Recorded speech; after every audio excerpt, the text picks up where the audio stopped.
And let's try.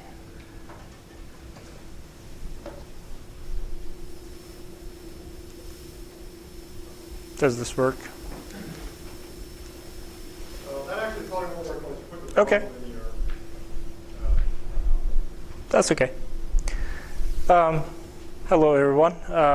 My name is Bill Gum. It's Bill Gum, actually.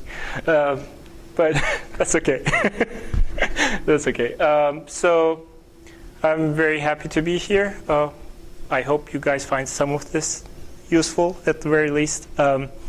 It's kind of very exciting and honoring and kind of scary for me to be talking here, because the first Northwest C++ group meeting that I ever came to was, I think, back in 2007. And I just found out about the group. I walk in and there was Andrei Alexandrescu giving a talk. So I'm like, okay. And then like a few months later, Herb Sutter is here. I'm like, okay. So now when I heard about this through our HR team, I was super excited to be here, but also, like I said, kind of scared with like people like Walter in the audience. It's kind of intimidating. But so I'm going to talk about code generation. And one of the things that I want to make sure before I start is I want to make sure today that I don't sound like I'm selling an idea or anything like that, because every one of you has seen technical talks. Most often, not always, the speakers sound very sure about what they're talking about and how great that solution is.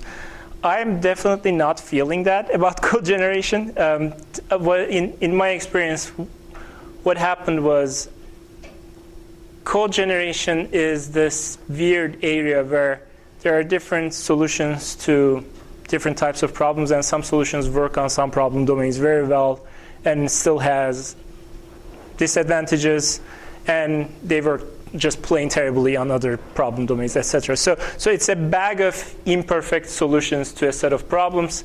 So you really need to use judgment in terms of when to apply what. So little intro, I'm originally from Turkey. I did 4 years of like consumer electronics, set-top box development, mostly working on their graphic UI stacks back in Europe. Then I did 2 years of game development, and then came over to the States, to Microsoft. Was part of the DirectX team for close to 6 years. Shipped D2D twice for 2 versions, and then went across the pond to Amazon, became part of the digital products group. There I worked on the now famous Fire Phone dynamic perspective feature. So I've had this heavily graphic-based experience, and that kind of colors and mostly like system level stuff. And that colors my outlook at some of these things. And I don't know how many of you are familiar with demo scene here? That is a very high number that I'm not used to when I ask this question in these talks. In the States, usually there's one person. But yeah, so demo scene is this computer subculture, mostly popular in Europe, of people trying to build kind of hard-to-code visual effects synchronized with music. They're called demos. They look like music videos, but they're really like about competing about really cool visual effects and coding and stuff. There are competitions, world records, etc. And I have a few world records and a scene.org award from 2010 on that. So I'm, again, very computer graphics related stuff. So like I said, stuff don't work everywhere. When we think about code generation, a lot of people, when you say code generation, I'm sure even in this room right now, a lot of people understand different things. Some people understand, kind of class skeleton generation, possibly, where you find features like these in some IDEs.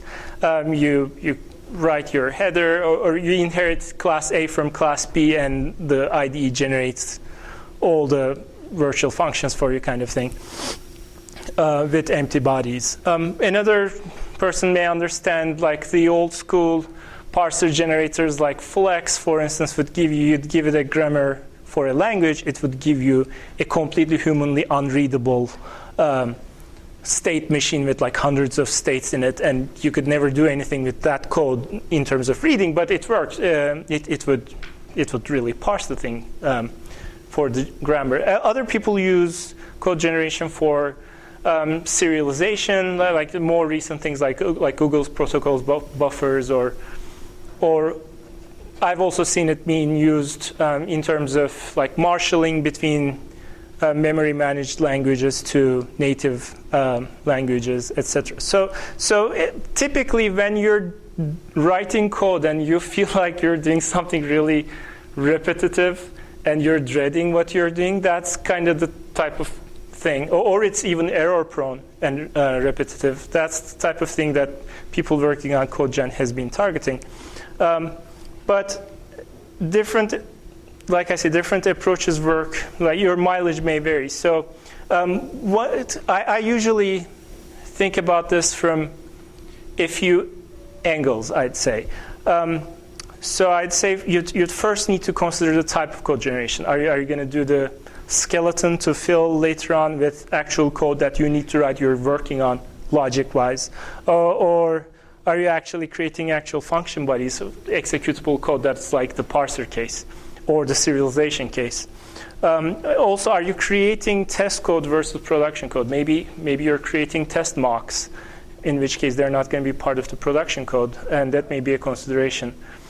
And one of the key things is, and one of the reasons that I said I'm not so sure about how well these things work is every time you're spending a second on your code generation system, you're spending that time away from the actual project you're working on. You're not contributing, per se, to the code. So it needs to be justified. And the way to justify investing in this other tool that will write code for you theoretically is how much effort do you put in and how much output you're getting from. So different types of output that we can talk about, like in the case of something like protocol buffers, you're defining some types in some domain-specific language, and then the thing creates code for you. So that would be your input, that would be your output. For skeleton code, again, you're defining some interface in some form of a interface definition language, and your headers and CPP empty function bodies is your output. Or in the case of parsers, like your grammar definition is your input. So you should kind of consider the input to output ratio. If what you're inputting is almost as much as what it generates for you, then why bother with code generation? Just pay the effort on the actual code. And you will be better off because then you haven't added this additional complexity to your whole thing. And human readability is another question. Is in the type of code generation you are making, is the generated code need to be readable, like the Flex parser example? If it's something that's already well proven, and you're really not ever going to have to debug that code, ever going to have to run that code in a debugger and put breakpoints in it and try to work what's going on, that's fine. But if it's something that you're creating new, that's, again, a consideration to keep in mind. For me, my interest in code development really started from my interest in test-driven development. And the funny thing is, in test-driven development, you always hear about, this ideal workflow, and it's nice. You sit down and you try to write code that uses the class that you're about to write. And I'm a big believer in that approach in the sense that it really does give you a very good understanding of like putting yourself in the shoes of your class's client or the interface you're designing. And how would someone use my class? Okay, they would first initiate it and then make this call on it and then pass the output to this other thing and then get the result, pass this other thing. So that's all great. You write this code, you sit down, you write your first test of your test-driven days. Then I felt the distance from that moment to the moment that you actually run that test is still too far because you haven't still created the class. You need to create the class that is getting called by your test. You need to create some skeleton for it, and you edit, you compile, there are compilers, you go back, you fix, you edit, you compile. Like the first time you finally get to the point, and empty, you can't just like leave the methods empty most of the time, because some of them have return values. If you don't set up proper, meaningful return values to them, it won't compile. If your project supports exceptions, if you have that for you, that's good. That's easier to generate. You can just throw in, or if your methods are all returning some type of an error thing like the H result, you can throw in return not implemented, not implemented, not implemented yet. That's okay. But that was a big problem, and I wanted something to automate that. So that's why my first point of attack on this many years ago was, okay, I want to do test-driven development, I want to write a test, and then I want to somehow define the interface, and I want to hit a button, and it gives me a compilable piece of code. From day one, I have code compiling. And that, there are many systems like this. I ended up, and I'll demo to you some things from what I use, but I ended up making my own. But there are other systems that do this all across. And one big disclaimer, as I'm talking, keep in mind, I did look over the years for various solutions, but I don't know all the code generation solutions out there. Maybe some of you may know things that I call out as problems here, that there are systems that you may know that solve them. So this kind of talks about what I already talked about. So one of the things when you start working on this problem of generating skeleton code that you'll fill with actual code, one of the first things that immediately come up is if this is new code that you're kind of designing and generating on the fly, which is usually the case, your model isn't complete or correct for the interface initially. So you design your class with 5 methods on it. 10 minutes later, you realize you need a 6th method in there. So how do you handle that? Do you add that to the model and regenerate the code? What happens to the CPP header files that you generated already? So different solutions seem to take different approaches to this. There are systems that kind of use this. That's okay, but that's super surprising. That's a music from one of my demos. Anyway. Thanks for Googling in the background. Anyway, so that was so funny. Anyway, so therefore, it's like some people generate an initial set of code and then never touch the model. Kind of they leave the code generation stage behind and keep going on the code. There are other systems who will have you write code in the model so that you're kind of working in this abstractish format. Parts of which are actual C++ code that you're editing in place, and then so your CPP and header files kind of become like your OBJ files. They're a step in the chain of compilation, and you never really touch those files. The one I ended up doing, and again, may not work for every project, was I wanted to be able to use the CPP header files that I generate in a debugger setting and be able to play with them and make edits on them. So I kind of, and you could do that with even working only through a model, but I felt like the compile, debug, run, edit cycle, that development cycle workflow works faster if you actually, when you're working on a functions body or a method body, if you work on the actual code itself directly, instead of working in some other format. But the interfaces of classes are generated in the systems that I work with, which is kind of, I think, a nice sweet spot because the interfaces change much less than the actual functionality inside the method bodies. But that kind of generates some problems that you need to solve in order to work with a setup like that. Here I have an example of, you probably aren't going to be able to read that, but I'm ready for it.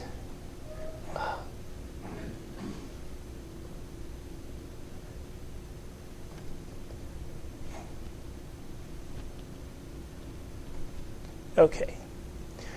So here I have an example of my model for an interface, and this is a test file for this. So at the top, here there are a few small things that are more primitive types, so to speak. So I can declare an argument, which I should do this.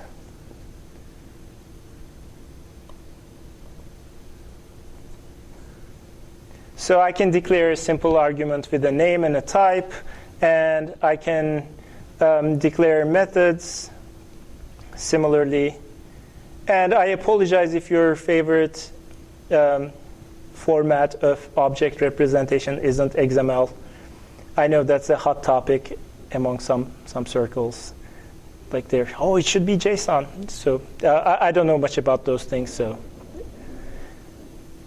So you can basically define an interface of a method in some format, and the goal is I'm going to hit a button and create a header file and a CPP file full of these things.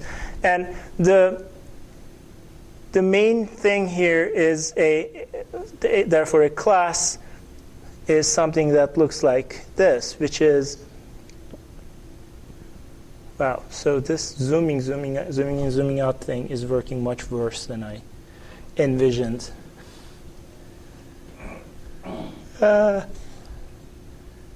Okay, so I can define a class by basically saying, okay, I have a class. I have a bunch of base classes for it. I have a bunch of methods that I'm declaring. And inside each XML are things that look like, this guy, the method guy. So once I do this, the first time I create this, let's assume I'm starting from scratch. I have nothing. I run this thing, and it will create a CPP file and a header file for me. The header file will have the methods, the method declarations, and the class declaration. The CPP file will have all the methods that I've declared that are not pure virtual with empty bodies in them. Now, imagine as I'm working, I've created this, now I'm working, now I'm starting to fill the actual methods. I need to be able to go back here, add a new method, or make a change to maybe one of the signatures of one of the methods, and run the generation again. And it needs to kind of overwrite my file correctly by just touching the signature lines in my CPP file, but not deleting the code that I already wrote before my second generation pass. And the way I solved that problem was through a kind of leaving markings in the file that is generated. Basically, if you look here, this is a generated header file. And what I'm doing is, for headers, it's easier because I'm assuming there's no inline methods here. So for headers, I'm leaving two areas in the header to be not touched by the code generator. One of them is a header at the beginning of the file where I may want to insert other custom code. And there's also an area at the end that's marked by PB, PE, private, begin, private, end. Inside which I can change code, and the code generator on subsequent passes will not touch that area. This is kind of important again from a workflow perspective, because this way I can make quick implementation changes, like the private members of even though I can declare private members through CodeGen too, maybe some of my private members are really algorithm specific and I want to abstract them. I want to be able to quickly iterate on them without having to deal with code generation step. I have an area for those type of stuff to live. And I can put methods there too, if I want to. But that flexibility of not having to kind of pick and choose code generation, even in a inside class granularity, is, I think, valuable. And in this example here, I'll also show the CPP file. So this is the header file I was showing was what a header would look like after the first pass in this example of code generation. This is the corresponding CPP file. And here you can see how I'm marking the file again with comments. I'm basically using comments as markup inside the CPP file here. And what I'm doing is, marking the beginnings of methods, and these lines will be code gen basically. These closing lines will be code gen. And code generator will know to not touch anything beginning from like 2 lines after this. It sees this this comment that marks the method beginning. What this means is the code gen system here doesn't just code gen, it actually reads these files too. So that's how the code genning pass works. I say, okay, take this XML file for this class and generate the CPP file. It goes, loads the CPP files first, reads, looks for these comments, and knows where things live, and then adds the code that is to be generated, all the while not touching areas that I tell it not to touch, because I may have code there that I don't want to get overridden. So the final piece here that I want to show is this is after a second pass. It's kind of probably hard to tell at the speed that I'm going. But basically, if you were to go through this file, you would see that from the first pass, everything that was already there is still there. Everything that I added in the model file that is new got created with these not implemented yet throws in them so that they will work, they will compile. And if your test is calling them and your test execution framework can handle exceptions, it will successfully say, I ran the test and it failed, which is the state you were trying to get to in the first place. So that you can then come and implement and get the test passing. And this is, like I said, smart enough to when you kind of go up the chain of ancestor classes and bring their methods into, if there's a virtual class there that is overridden here, it will do that. If you have a pure virtual class somewhere, it will know not to generate it, etc. One area that I have not tackled, and I can explain why, is working with templates. If you're writing template classes, then I am not trying to solve the code generation problem for that, because you write your templates in a HPP file anyway, in a header file. So I think it's more complicated. B, the input-output ratio that I talked about doesn't justify investing time in that, I think. So going back to current slide. How am I doing in time? Okay.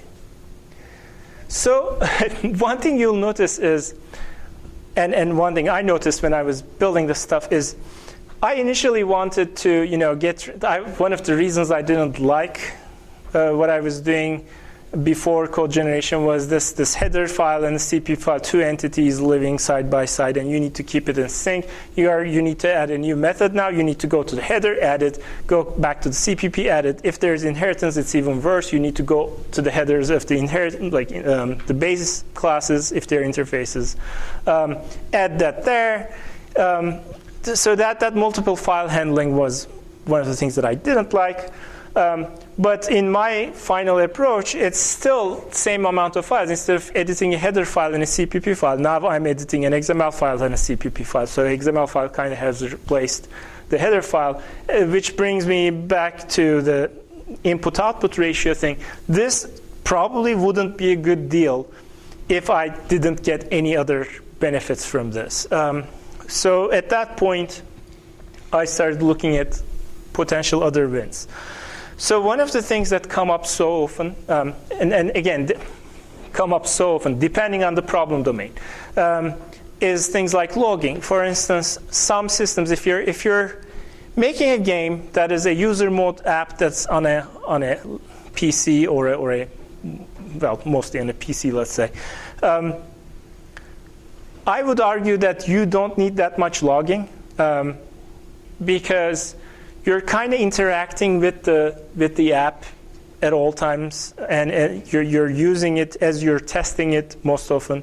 So it's not like it's not something that you started running and leave and come back the next day and search through logs or something like that. So for that kind of a problem domain, maybe logging is not that important. For other problem domains where you have maybe tests that are running overnight, or you have a service that's running, etc., then logging may become an important thing.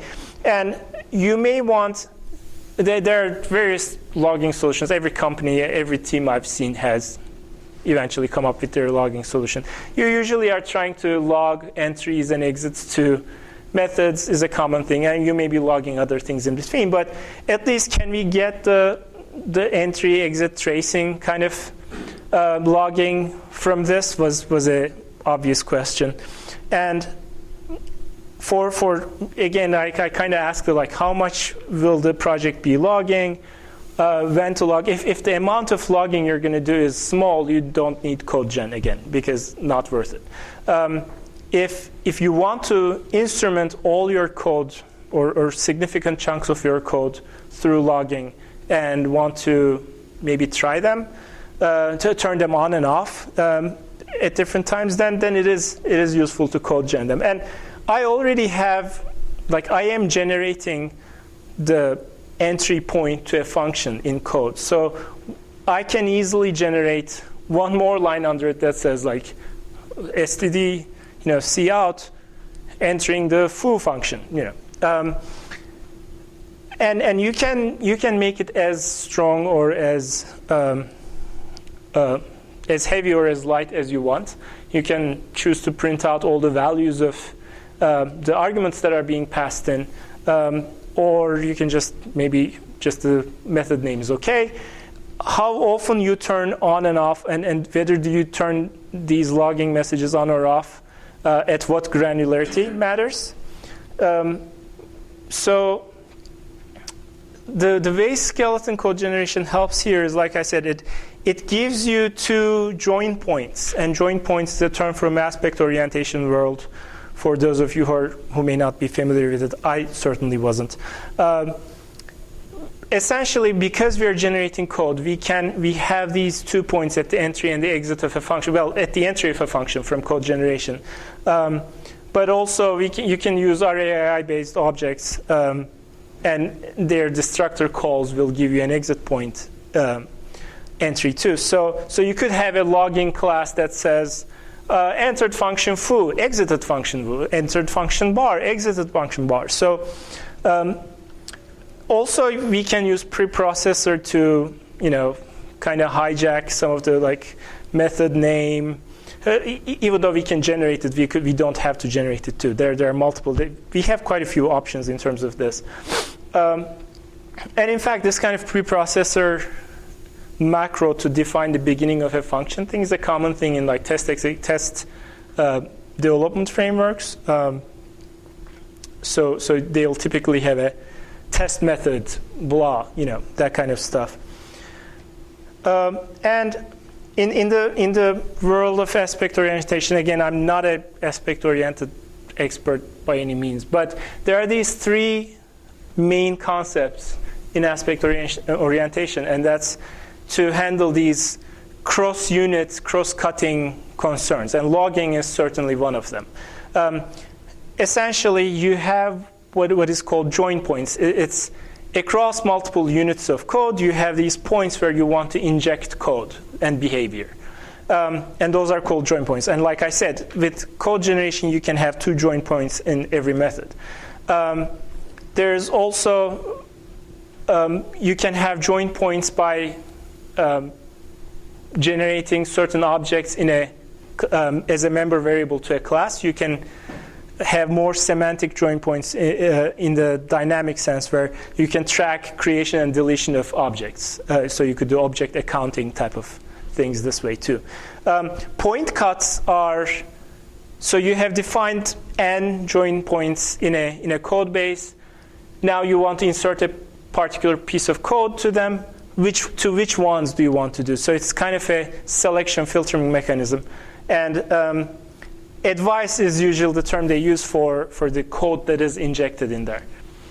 So, and there are obviously some limitations. Like I said, there's only 2 join points, but for most aspect orientation cases, this is useful enough. Because by definition, aspects are things that are kind of independent of the context they are running to a certain degree anyway. And for point cuts, this is the most variety I've seen in various solutions in this area. Is some people, like you might have seen a lot of logging solutions where there's a log level and you kind of define, okay, I want to log everything that's level 2 and below. I want level 3s too now. So you kind of can control the noisiness of the log or the traffic of the log. And you can do this most often in static ways, but you can also do this in dynamic ways. So another method of turning on and off is possibly per class. So you may be interested in logging only these 3 classes out of the 20 you have. So as you're working on these, I mean, here are some examples. So of point cut control. At the top, I have an example of a level-based static control. Here I have a this is an example of the, again, level-based but 2-point entry. And this is, I can't remember. Oh, this is at the method granularity. So I'm checking, assume there's a low control struct that you wrote elsewhere that has a member for each, that's an array of bool flags. And there's an ID that you code gen for each method that's unique. And you can look up whether you want to turn a particular thing on or off. And I said these were static. I'm sorry, these are dynamic ways of checking.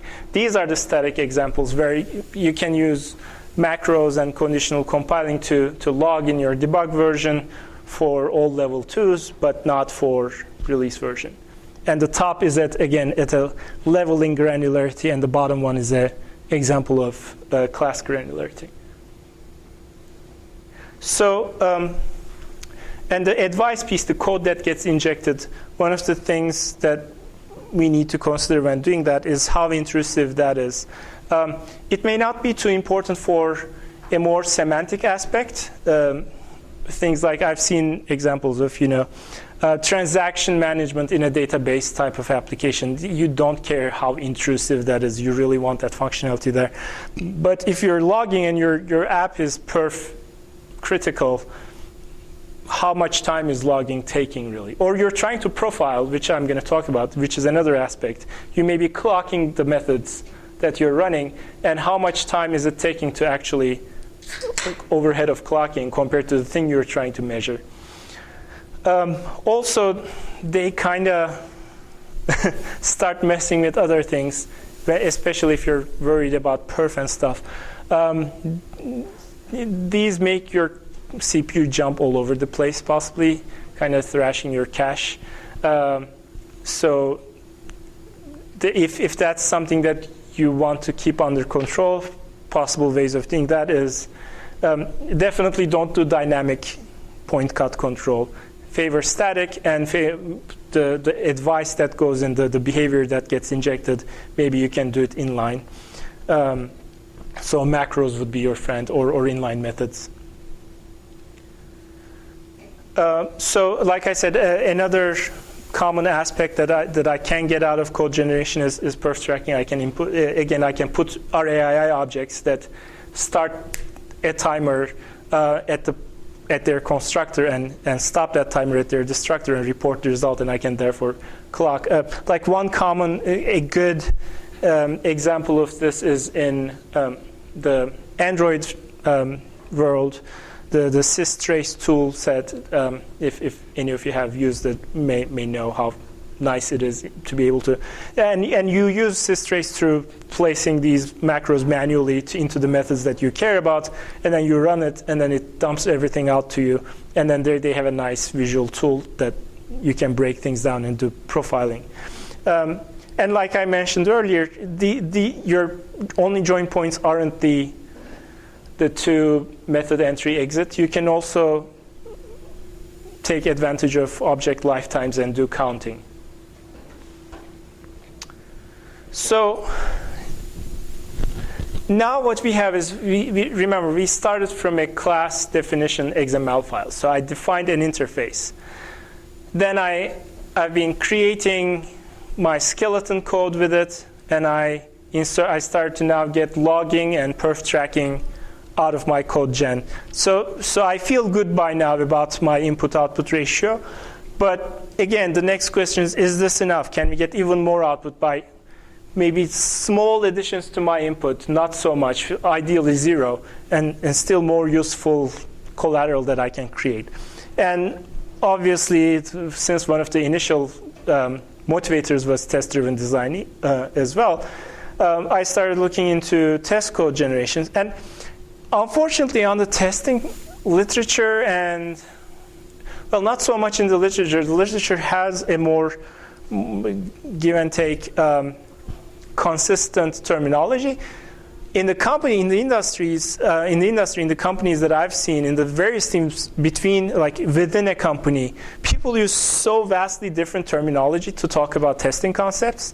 It's unfortunately frustrating, but I will kind of briefly throw out a few terms and say what I mean when I say them to kind of combat against that, at least within the context of this presentation. So the most important testing term in my mind that I ever heard that gets so little used in the teams that I've worked is SUT, the system under test. This is the little piece of dev code that you're trying to test for a given test case. It may be one method, it may be a set of methods in a class, it may be n classes coming together, it may be the whole app. So it may have different scope, but it's the piece, and then there are other things that interact with it that are part of your test, not part of the dev code. So you're trying to really focus finding bugs in this little piece. And typically, more in the, I guess, 2000s, second half of 2000s kind of time frame, people started using more, trying to build more granular tests, so more granular SUTs with a bunch of test doubles, things like mocks around them to form what is called test fixtures. So today, by like 2015 now, I don't ever hear about any other test double per se, other than mocks. People just call everything mocks these days. But there's an, I mean, I still choose the term test double because test doubles are the things that is the bigger set of classes or types that you can define to make a test work.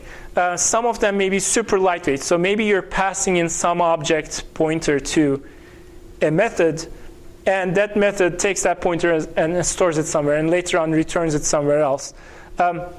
So it's not making any calls on that object itself. In that case, you don't really need a class.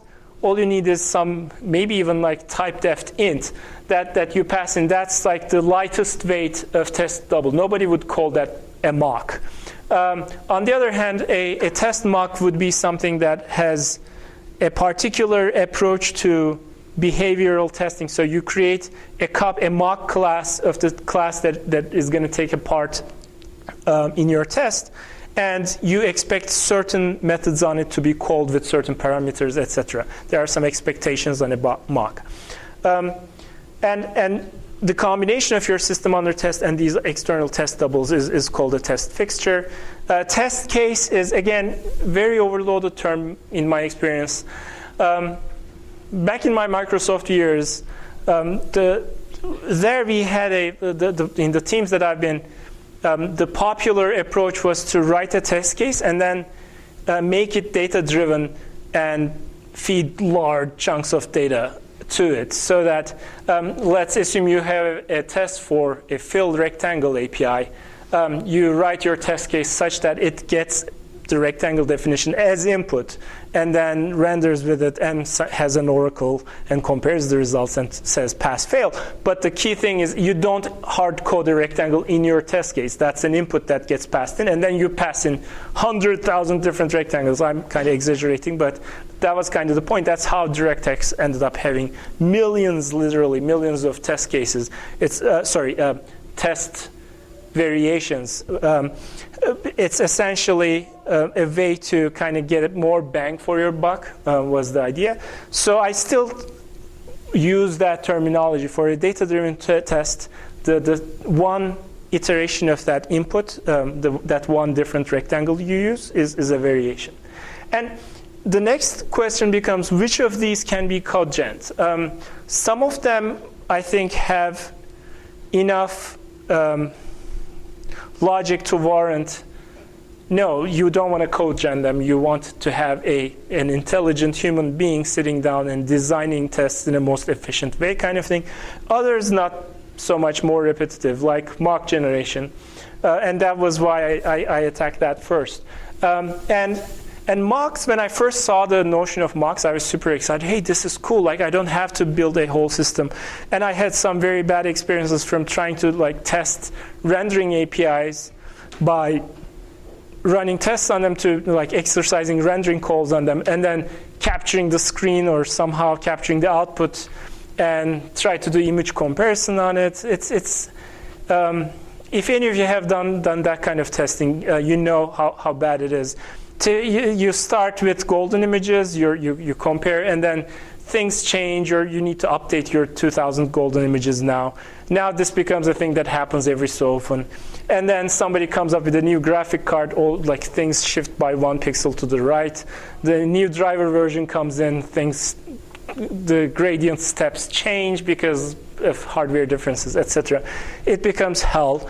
So you try to come up with more fuzzy comparison logic. There are now tolerances in play, and tests fail. So you lower your you increase your tolerance, and they start passing. Now you're missing bugs. So it's an endless problem. Now with a mock instead, if you're rendering something with D3D and you want to test your code that renders stuff with D3D, you could mock the functionality you use from D3D and verify on the values that are being passed, the calls being made on it instead. But there are problems around this, because the mocks really came from dynamic languages first, and the issue was they had support for dynamic linking, this class or that class. It was no problem for them. In C++, you could do the same type of dynamic linking if you're putting everything behind abstract interfaces and virtual classes. But that has downsides for some problem domains that matters, that you don't want to do that. It affects your perf in a bad way. So the other solution is you could make your mocks, your SUT, be a template, then its dependencies can be passed in. But again, these are kind of unnatural restrictions that are affecting your class design, that are coming from just the fact that you want to use mocks. And that may not be okay. That may be okay for some projects, not so much for others. So for standing in, the third solution was, which is the one I chose for my stuff, is unfortunately a little bit more complicated, but you have to, in this way, you're kind of creating the doubles. Are we running out of time? We can pause for a couple seconds. Okay. Okay. So I was talking about, let me start the slideshow too, sorry.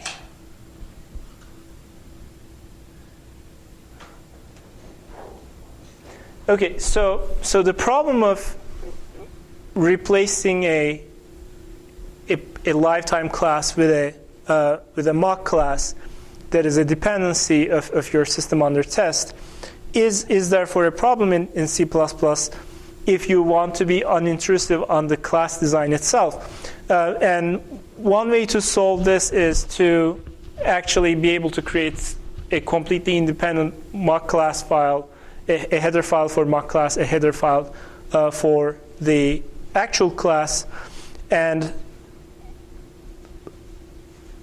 link the correct one at the compile time, basically. So this now creates a system where for every test fixture you need a separate binary, because you may have 3 classes in your system, A, B, and C, and for your tests that have A as your system under test, B and C would be mocks. So you'd create one binary that has A, B mock, and C mock.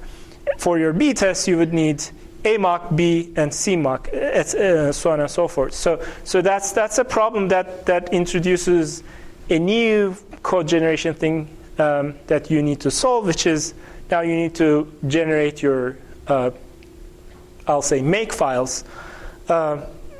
But like whatever build system you're using, those files.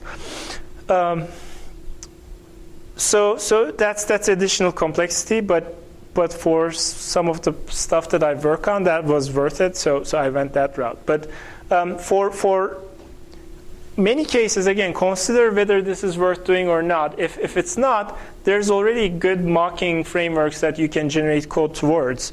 Like again, gmock is a fairly complete one, and they even have actually some tools to generate mocks from a class header file that is not 100% working, unfortunately. But if you already invested in bringing up a code generating system that gives you skeleton files, it's fairly easy to modify that to give you gmock files.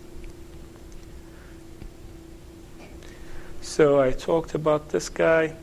And what this also means in this kind of approach where you have to generate multiple binaries, now your test execution system kind of needs to be able to handle that too. Now running your 500 test cases may involve running 20 different binaries, actually. So this is, I like this term, mockist testing.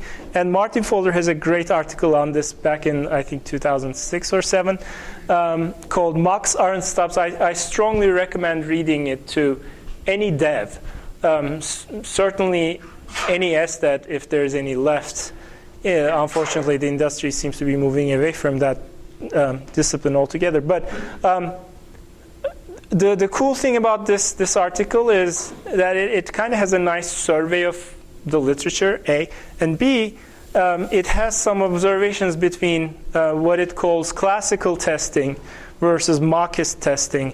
I'm not going to go into too much detail, but it's a great article. And it has a lot of observations about like pros and cons of each approach in testing. And I just wanted to add my personal experience with it on top of that as additions, not to repeat like same things. But the biggest benefit I saw from mock-based testing is the granularity that it gives you. You can write really granular. You can have really granular system under tests, and you can that's always a win in my mind in a large system or a medium to small size system. Higher granularity test cases end up being more actionable when they fail. On the other hand, if you aren't careful, they may also mean more maintenance. But like everything, they have pros and cons. But in practice, setting up the expectations on a mock. So typically, here's what a mock-based test looks like. You create your class. Let's say your system under test is one class. So let's say it's stack. So you create stack. You create a stack, and then you let's say your test is something else that has a stack dependency. So you need to mock the stack. Assume you don't have stack, you're going to implement it later. So you create a mock stack, and you need to then, if you're, say, using gmock, you need to set up expectations on it. You need to say, okay, I expect my system under test to call this mock stack push method with value 5. And then I expect it to call it with at least once, and they have this whole complicated way of defining expectations. I expect this method will be called 5 times or more, and when it's called, return this value. If it's called with this value, return this other value. So there's this call-based expectation setting on a mock, and then you initiate your system under test class and pass in this mock stack instead of a real stack, and you exercise the methods on the actual thing that you're trying to test, and then you go ask the mock, or they sometimes do this verification automatically, that if anything was called on it that wasn't expected, they'll say test failed. So this setting up of return values and expected values is really tedious sometimes, and that was a negative for me. And the third big downer is, and Fowler talks about this too, is that as you write a mock-based test, you kind of end up having to think about what your class is going to be calling from this mock, and in what order sometimes, with what values. Whereas if you're doing test-driven development, you're supposed to not have this class implemented yet either. So you're doing test-driven development, and you have class A, and you're writing tests for class A. So you start writing your test, but in the meantime, your class A is going to depend on class B, and you're kind of telling what B should be called with that. That doesn't always feel natural. Sometimes it's okay, sometimes not so well, in my personal experience. And one of the things that I kind of gravitated towards eventually was I started building mocks not using things like gmock and all the other mock frameworks that kind of expect you to set these expectations on a call-by-call basis. I kind of gravitated towards one of the things that Fowler calls as an advantage of classicist testing, which is if you're doing classical testing, you don't have mocks, you have real live classes if you have them. And if you don't, you kind of order your development accordingly. But if you have class A and class B, and A depends on B, and A makes a bunch of calls on it, the way you verify is not what calls A makes on B. The way you verify is B in the final state that I expect it to be. So that kind of leaves you a more room with implementation changing on A, or the interface between A and B changing over time. Those things don't necessarily force you to go and update your test if the only thing you're checking is the output state, which may be the only semantically meaningful thing. So I kind of gravitated towards that kind of an approach where now I don't set expectations on a mock through, hey, I expect this call to be called with this, when this call is made, return this value. Instead, I make them what I call state-based. So for each mock, I will have states, like 3 states for this mock. On state 1, this method should return 100. On state 2, it should return 500. On state 3, it should return this. And it's not, initially, when you look at it, it's not much less work, but it kind of gives you a more state-based behavior on a mock, and it will be more easily reusable if you kind of design your entire test case on a state-based approach. And that's a common thing to do. A lot of people do this. I've seen a lot of solutions where people will design a test case by defining a bunch of states for all the fixture, and then kind of walk across by making calls on these things and changing states on these various players. Eventually, one big advantage is you can really make a large number of calls and large number of state changes on these things. But as long as your number of state your count of states is limited, your mocks will continue to behave correctly. You don't have, if you're making 100 calls on one mock that has only 2 states, you're really setting up 2 return values, not 100 return values. And here I kind of talk about that, but I'm going to speed through this now because I don't want to keep you guys late. So one thing I actually wanted to talk about is, let me briefly talk about this. So another thing that a lot of people do, or at least used to do, was variation generation. So you can define it. Let's assume again the fill rectangle case. You're trying to test a rectangle, and or some other method that has like 2 arguments being passed in. One of them is an enum with 5 values. The other is an integer. There's the completeness, correctness school of thought that would approach this as, okay, this first argument has 5 equivalence classes. There are like these, or maybe 3 equivalence classes with 5 values. 2 of them really don't change anything semantically. So I will pick 1 value from each equivalence class for that argument. I will pick 1 for each equivalence class from the second argument, and now I have like 3 for one, 2 for the other. If I go over all 6 combinations of these 2 argument values, I can correctly cover the entire behavior of the thing. And this is very generatable, obviously, because you're kind of combinatorially connecting them. And people use different methods of kind of trying to control a potential Cartesian explosion here. But again, DirectX has millions of test cases thanks to a combinatorial approach like this, thanks to being a positive thanks, sometimes a negative thanks on the others. But the real thing I wanted to kind of finish on is to kind of warn people when they talk about, when you talk about test generation, and this happened to me again and again, managers get super excited, right?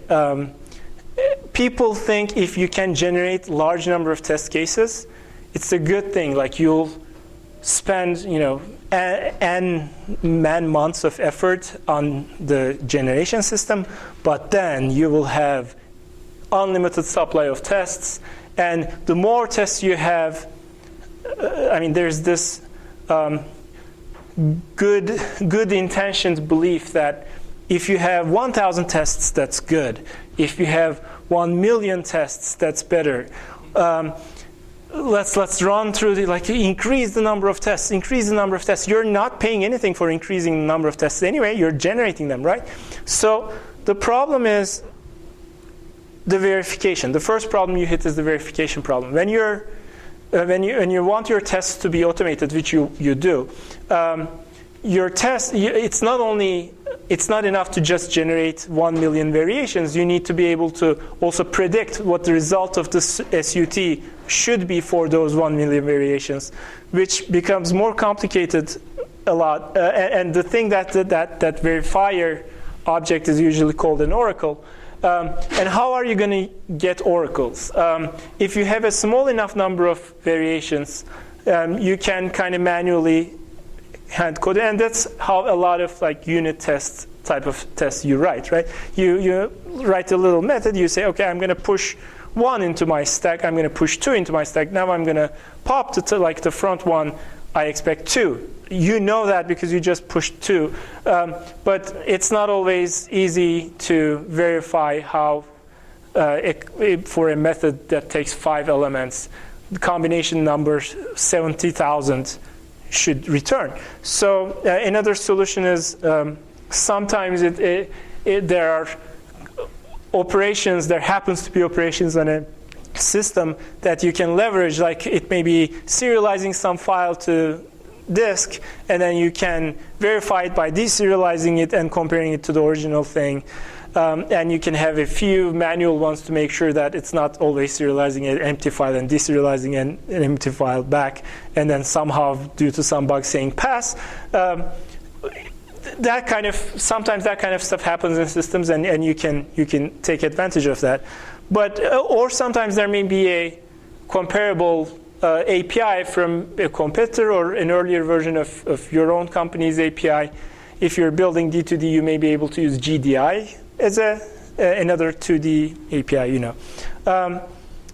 But and what I had experience with was we went and actually built reference rasterizers, and DirectX has reference rasterizers. And that's another giant software component with like a lot of complexity in it that you're adding onto your project.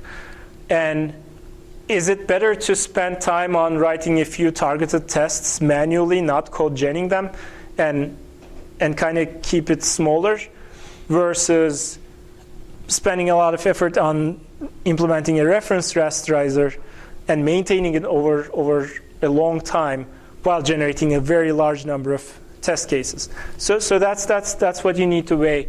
Also, as the number of, like, one thing I don't like about large number of test cases is also, I really prefer tests to be part of your development development cycle, where you make a little change, you make a refactoring here, you make a refactoring there, you run tests, they're over in like 10 seconds, and you're like, okay, I didn't break anything, let me do this other thing. Run, okay, I didn't break anything, blah, blah, blah. Run, you know, that's the ideal thing. If you have 1 million tests, then they're running in like 7 hours, then you're not going to do that as often. And there are ways to deal with this. Like, people will have projects that have that kind of large number. They'll categorize them. They'll have 100 P0s, and then 1,000 P1s, and then 10,000 P2s, etc. And they will run, like, they'll expect you to run P0s before you check in anything. They'll expect to run P1s on a lab somewhere daily. But even then, somebody has to look at the results of a test pass with 1,000 test cases in it. It's not easy. If a bug is introduced, out of your 10,000 cases, now suddenly 350 of them are failing. Why are they failing? Analyze them. You need more complicated tools to even make sense of large numbers of test results. So those are all beware, there be dragons kind of stuff. I talked about this, and test execution times, and this. So I kind of talked about this, but the fact that you have 1 million test cases doesn't guarantee that you have good coverage of the problem domain. Having a code coverage number of like greater than 80% doesn't also mean that you have good coverage of the domain. The actual ideal thing that we would want is to have good coverage of problem domain, not lines of code. One common example, if you have a method that has a switch case statement and that has 5 case phrases in it, and the problem domain dictates you should have had 6 and you're missing 1, your code coverage will be 100% while you have a bug. So usually a lot of projects treat this code coverage number plus the number of tests as a security blanket. They're not, and when they exist, they enforce that false belief. And that's why I'm wary of them sometimes. And one final thing, it's totally okay to retire test cases. If a test case was something that you built while building class A, your B was mock, if things changed, it was useful at the time, you got it working, now it's just a maintenance burden. It's time to get rid of it. And one of my favorite kind of this opposite school of thought from the formal completeness correctness is the what I call the James Whittaker way, which is he's the author of the testing book called How to Break Software. And his main thing is, if you're going to write tests that try to find bugs, like actually intentionally try to break a system as you're writing a test. And he lays out a fairly systematic approach to how to do that in his book, so you should check that out. But that's a different approach than, okay, I have this method, it takes these arguments, and there are these equivalence classes, I'm going to completely cover the problem domain, and I'm going to mathematically prove that I'm doing that. That's an NP incomplete problem, arguably. So yeah, that's kind of the end of it. Summary, pick your battles, consider the domain, consider the type of code generation you're aiming for, and consider the input-output ratio and do things only when they make sense. Because remember, code gen is a system, separate system that can get fairly complicated. It should be worth it. But when it is worth it, kind of pick and choose again which areas you're gonna attack. Ideally, try to have your code gen system coexist with existing code base. So you should be able to take a project with 20 classes and start code genning the 21st, 22nd, and 24th, 23rd, 24th classes with it possibly, and maybe add some code gen methods in some of the existing classes, etc. So you don't have to make that a wholesale decision that has to happen at the beginning of a project or otherwise. You're not going to be able to do it. You don't have to approach it that way. And certainly consider mock generation. In terms of test generation, consider mock generation. Be wary of test generation and test variation generation. One type of Oracle that I didn't mention was sometimes people get around the Oracle problem by generating a bunch of tests, running them once through their SUT, and recording the results. And then for the following days, run the tests again and compare to the recorded results from the first day. The idea being, you're not really verifying it, but you're going to detect behavioral changes this way. If a behavior changes 1 day, 5 days from the first record, now the tests say, hey, something changed, and then you go look, and if it's something that was supposed to happen, you update your golden record and go on. So that may be something for some systems, for some problem domains that may work well too. So I decided to put my Twitter thing over there, not because I'm like super active in social media or something, but because I do intend to make my code online available for my code gen stuff. And if I do, I'll certainly report it there. If you end up being interested in it, feel free to record that. So any questions, comments?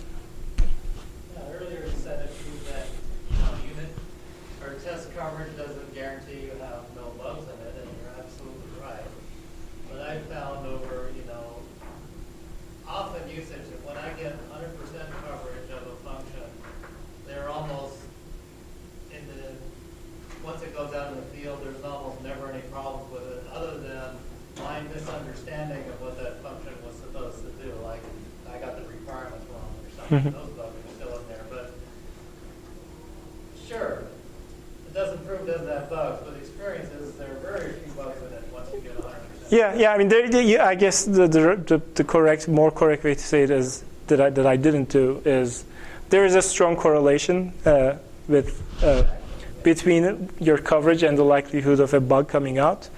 But yeah, I mean, there's maybe at 100% that's the case, and that also depends, I think, on the type of method that you're looking at. The cyclomatic complexity of that method may, if it's low enough, a lower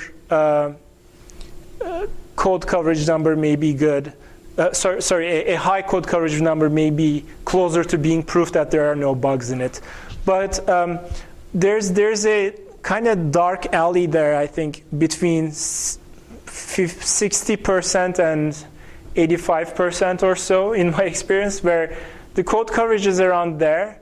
It may be sometimes tough to push it any further, so it may have to be there for practical purposes.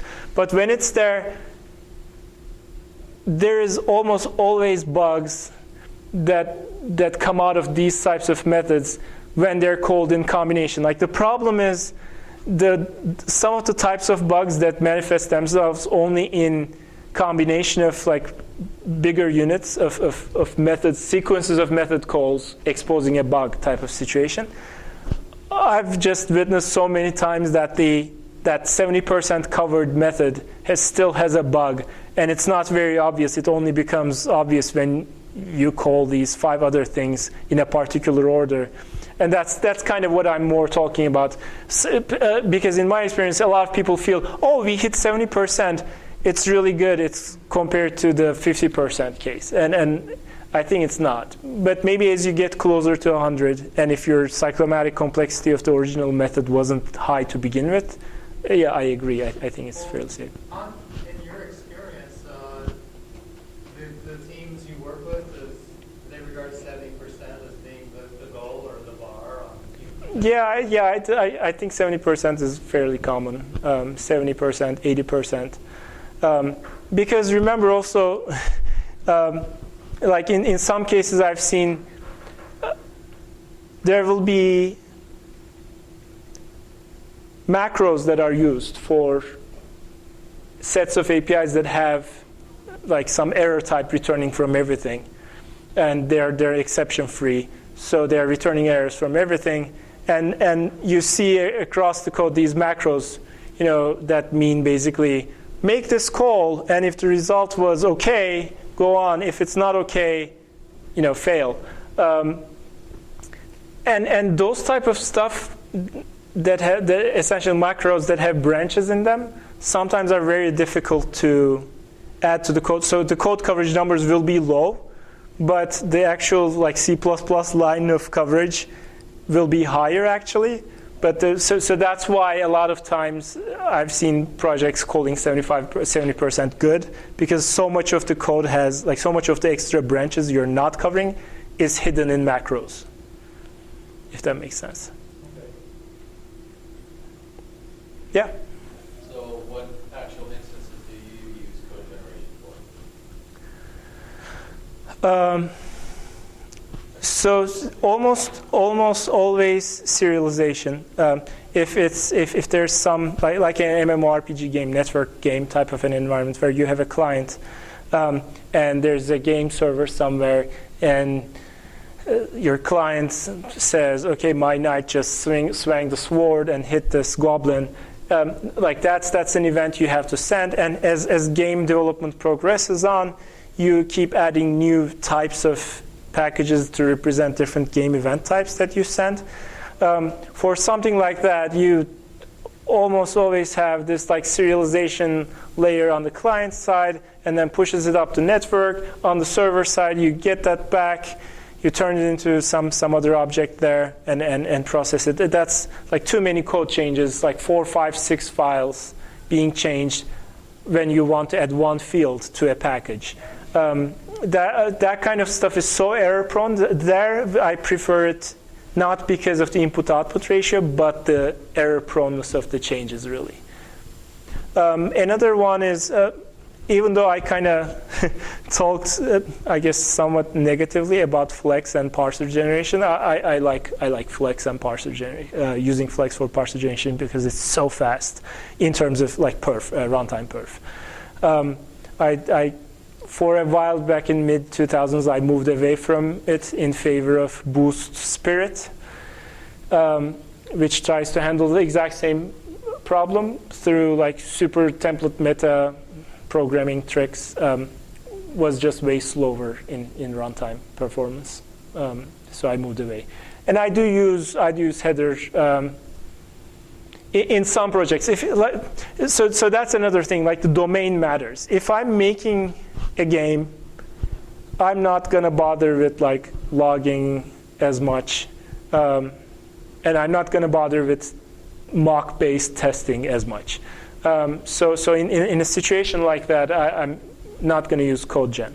But if I'm in a corporate environment and I'm building a library for like 20 other teams to use, I would start potentially from the skeleton code generation, and then also augment it to give me logging and perf tracking.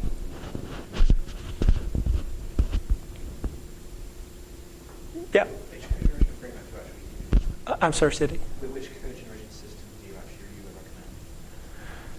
recommend? So again, depends on the problem. For game networking serialization, or not necessarily networking, but also for like 3D engines or game graphics engines that needs to load assets and scenes and stuff like that. For native serialization, I'd say protocol buffers would be my first choice. For mocks, if I don't need if I'm mocking non-perf critical stuff, I'll use Google Mocks. For test execution framework, I favor gtest.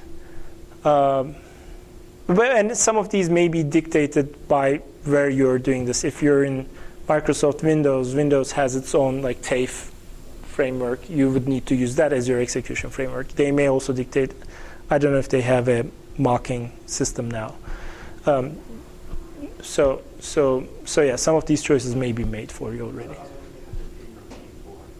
Say again? I was wondering if you had an opinion on T4. T4, no, I don't. And for the skeleton generation type of stuff, I use my own stuff. So that's it. Thank you very much.